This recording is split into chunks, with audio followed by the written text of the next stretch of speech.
Hello dear student, welcome back. आज हम यहाँ पर देखने वाले हैं HNB. Garhwal university central university का जो एग्जामिनेशन यहाँ पर चल रहा है 2021-22 का।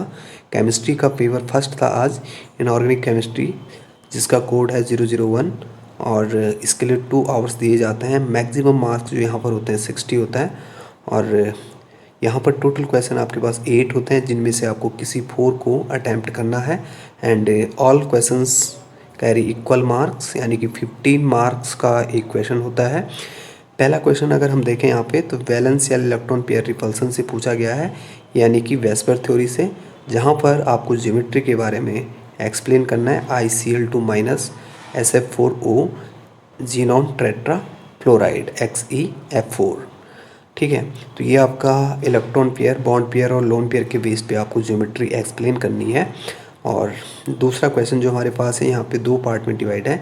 फर्स्ट में आपके पास है बेंट्स रूल पूछा गया है और इसकी हेल्प से आपको बताना है कि जो PH5 होता है ये एग्जिस्ट नहीं करता है, जबकि PCl5 एग्जिस्ट करता है। क्यों? बेंट्स रूल के अकॉर्डिंग आपको इसे एक्सप्लेन करना है। अगर हम इसका बी पोर्शन देखें तो बी पोर्शन में आपके पास पूछा गया है, on the basis of VSEPR theory explain with suitable examples that the X bond angle decreases the increase of electronegativity of X। यानी कि अगर आपका X का इलेक्ट्रोनेगेटिविटी बढ़ेगा तो उसका जो बॉन्ड एंगल होगा किस तरह से डिक्रीज होगा, इसको आपको वेस्पर थ्योरी के अकॉर्डिंग एक्सप्लेन करना है।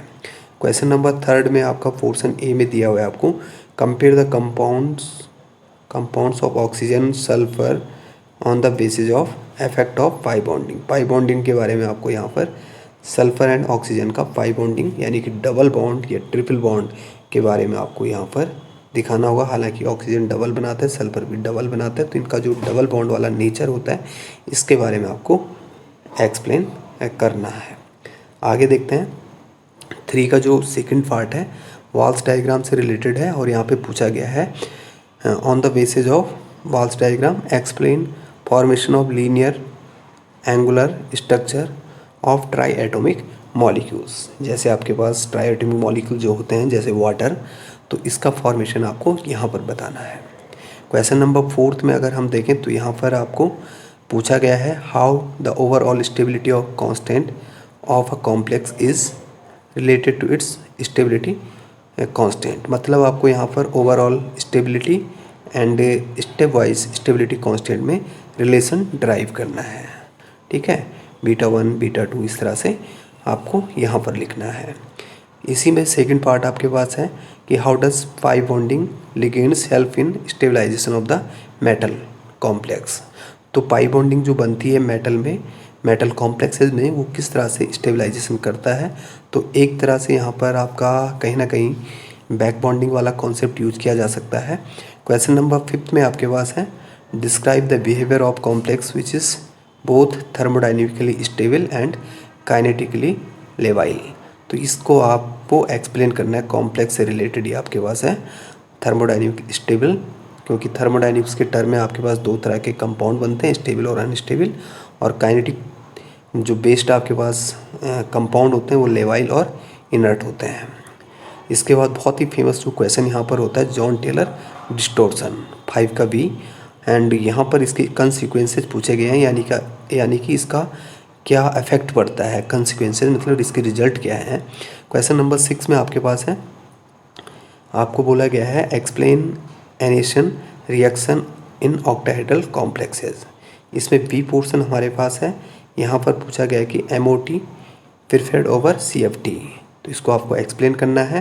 क्वेश्चन नंबर 7 में आपके पास है binary formation constant of the complex two is determined by the pH metry method. PH metry method को एक्सप्लेन करना है।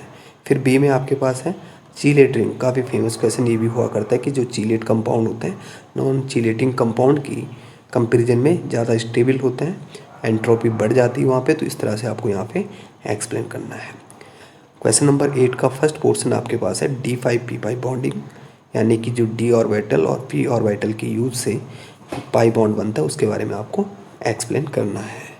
नेक्स्ट आपके पास है इरविंग विलियम सीरीज, ये आपका कॉम्प्लेक्स कंपाउंड से रिलेटेड है, जहाँ पर आपके पास जो ट्रांजिशन मेटल होती है उनकी एक सीरीज़ होती है, उनके आयंस की एक सीरीज़ बनती है, उसको आपको एक्सप्लेन करना है। फिर से आपके पास यहाँ पर एक तरह से रिपीट हो रहा है question, what are the limitation of VSEPR theory. VSEPR theory से रिलेटेड है, रिपीट तो नहीं है लेकिन यहाँ पर लिमिटेशन पूछा गया है। तो ये था आपका आज का क्वेश्चन पेपर।